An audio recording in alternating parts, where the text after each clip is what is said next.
It's a form of adolescent flirting in a digital age. Sexting is sending nude pictures of yourself to someone.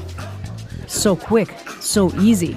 If you don't send me that picture, then I'm gonna break up with you, or then you don't love me. And everyone seems to be doing it.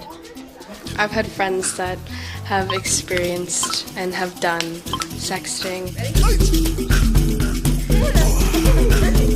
I have received text messages from random guys on Instagram. I've never actually sexted myself, but I have received pictures that were provocative. Oh God, I'm not sharing my experience. No. 8 months ago, a guy we were Snapchatting while getting ready for a dance asked us for nudes. Most nudes and sexual texts start with someone that maybe is pressuring you into it.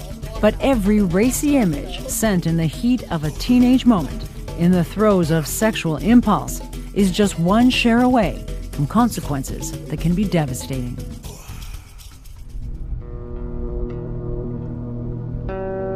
In the tight-knit community of Lunenburg, Nova Scotia, everyone seems to at least know of everyone, here and in the string of towns that dot this coastline. The same goes for students, linked together by a common school district. These kids attend Blue Nose Academy. It's just a few kilometers away from another town, where several local teenagers were arrested for sharing intimate images of girls from their school. Not surprisingly, the case in the school in Bridgewater sent shockwaves here. I guess there's just so many components to it, and again, there's no blanket rule, I don't think, right now on how to deal with this. Stephen McGill is the new principal here, and like many educators in Canada, is grappling with a problem that experts say is exploding across the country, and now here. How much does the case, like the Bridgewater case, weigh on you as an educator? Yeah, it's enormous. Not only because it's close to home, but it wouldn't matter where it is in the world. As educators, we want our students to be safe, and we want them to make good decisions. A lot of these kids know the students involved in the Bridgewater case. The criminal case has dragged the entire practice of sexting out of the virtual shadows for all to see. But it doesn't make it any easier to talk about, especially at such a self-conscious age. So to help us get some real answers, we set up a video booth in an empty classroom. Once you're done, press stop. And we asked grade 9 students to share their experiences with sexting. Test.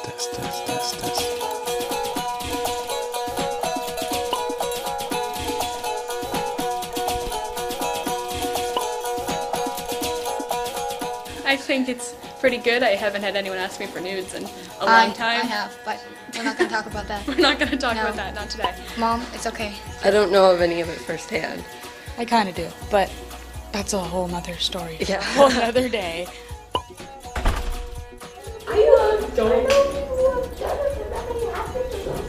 I was gonna say, like, so I've had friends. I'll just say one of my friends' cousins. Wing it! What soon became clear is that sexting is something they've all thought about. Not a little bit, but a lot. I mean, I think it's kind of silly to share pictures like that.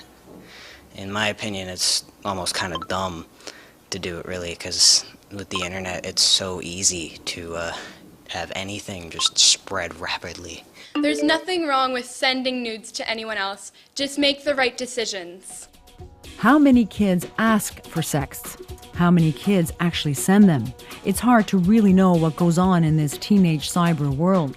But studies show that Canadian students as young as 9 years old have sent sexually explicit images of themselves. And half of older high school students across the country have sent or received a sext. And what most of these kids don't know is how quickly an image sent on impulse can become a crime.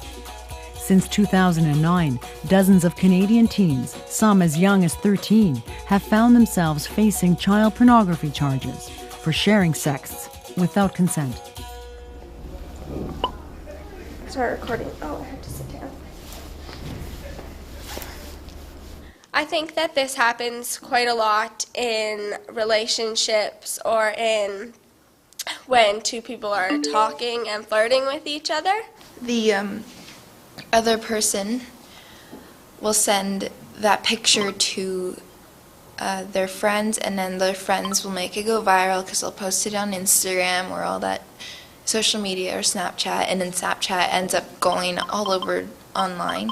I think what it all comes down to is how well you trust the person you're sending them to. If you are one of the victims who sent out pictures and then it went viral, then people will just look at you, and then you'll be really depressed, or not depressed, or sad a lot, because people do not respect you because of what you did. In the Bridgewater case, sexually explicit images of more than 20 teenage girls were allegedly shared in a Dropbox account without the girls' consent. 6 local teenage boys were arrested. Until recently, child pornography were the main charges laid, but a new cyberbullying law following the tragic suicides of Rhea Parsons and Amanda Todd, who were both assaulted and exploited online, is now in effect. The new law makes it a criminal offense to share intimate images of anyone without consent.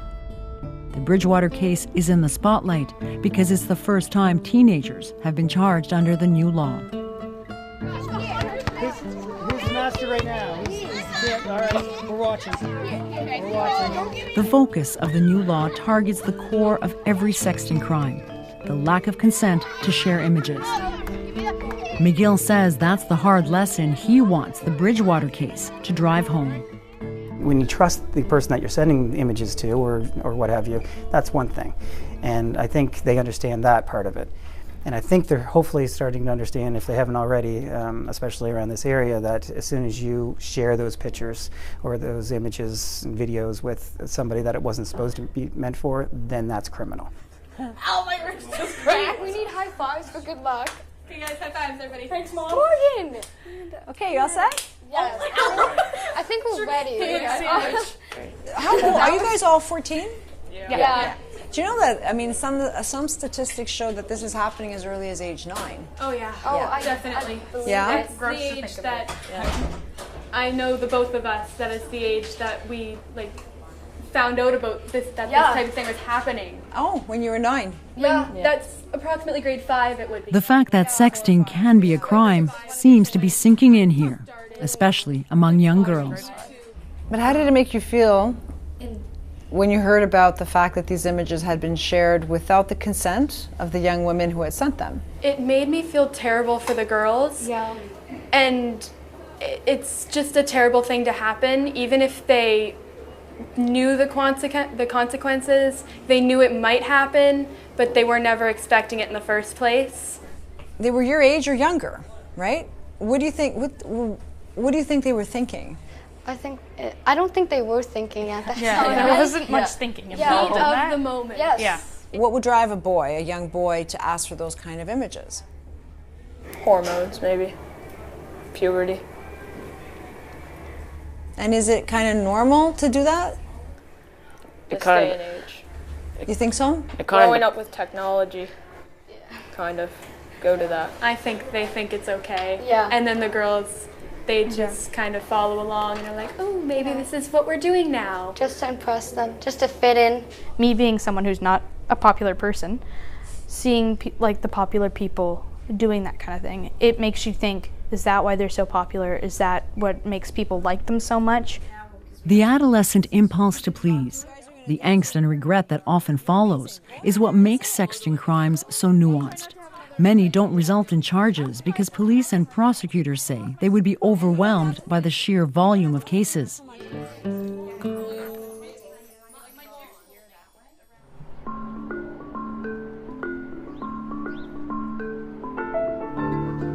What's more critical, child rights advocates say, is education. Signe Arneson runs the Canadian Centre for Child Protection in Winnipeg. I don't think enough of them are sitting back contemplating, if I share this, oh, what if we break up? If I share this, I've in fact lost complete control over what ends up happening with it. Cybertip.ca, a tip line for child exploitation cases, runs out of here. When the tip line became flooded with calls about sexting, the centre created this website. Need Help Now is the only one of its kind in Canada and helps kids stop the spread of sexual images. The site guides teenagers on who to talk to and even how to approach a service provider to remove photos or videos from the internet. The site averages 6,000 new users every month. A naked picture of me was taken and shared with everyone without my permission. Like the website's new video suggests, it's all about changing the story before it's too late. I just want my life back. And me, I just want my best friend Ratea back. Ratea Parsons' story is an extreme, but Arneson says that sense of desperation is not uncommon. We've had at least a dozen kids coming in saying, if this doesn't stop, I'm contemplating ending my life. So we know it's a very serious issue. The problem was, we armed these kids with incredibly powerful devices, one that when you're looking at growing up and all the milestones that come with growing up, it's almost a recipe for disaster. So we're kind of playing catch up in and around how do we begin to manage and teach kids, especially when they start to enter into intimate relationships. Just looking around the room. That piece is quickly becoming part of school curriculums across the country. We talked a little bit about being a digitin. At Blue Nose Academy, where the groundwork is laid as early as grade 4, today's lesson begins with what not to share online. Phone number, Ava? Phone number is a personal piece of information.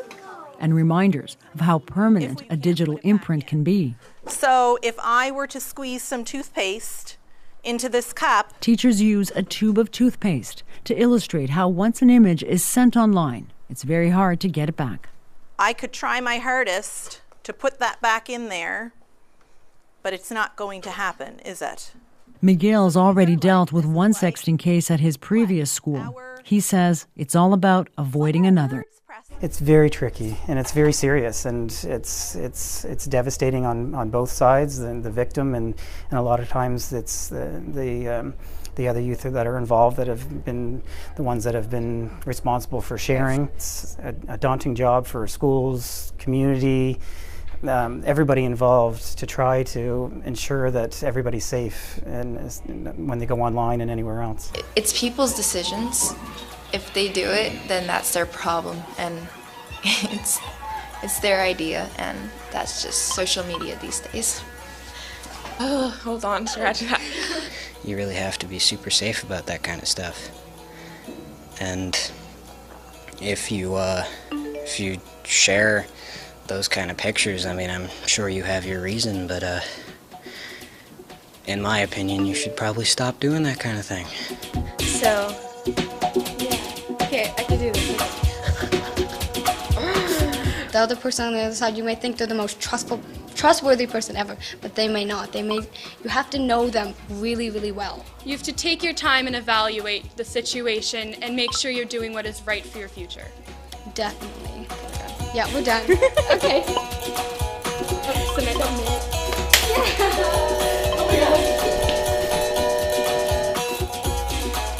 There's hope that kind of awareness will keep building, and that more kids will have second thoughts before they hit send and end up sharing more than they ever intended. Joanna Rumeliotis, CBC News, Lunenburg, Nova Scotia.